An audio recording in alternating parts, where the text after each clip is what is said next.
कति भयो हाम्रो? फोटो किन खिचाइ यसको? फोटो खिचाइ होइन कि आमा, प्रभु पेको एपबाट मैले पैसा तिर्न लाग्यो। हेर्नुस् कस्तो सजिलो छ। प्रभु पेको एप खोल्ने, क्यूआर कोड स्क्यान गर्ने, चाहिएको रकम भर्ने अनि पैसा तिर्ने। कस्तो सजिलो रहेछ है फोटो खिचा जस्तो। हो नि। अब एउटा फोटो साच्चै खिचौँ है त। प्रभु पे वालेट अब मोबाइलमा।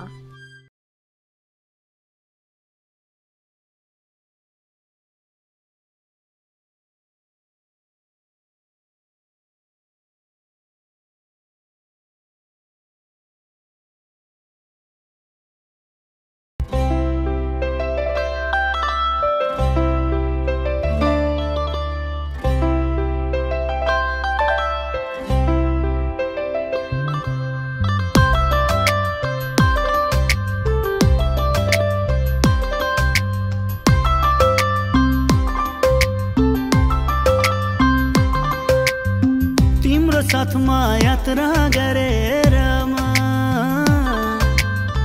आइपुगे आज यहाँसम्म।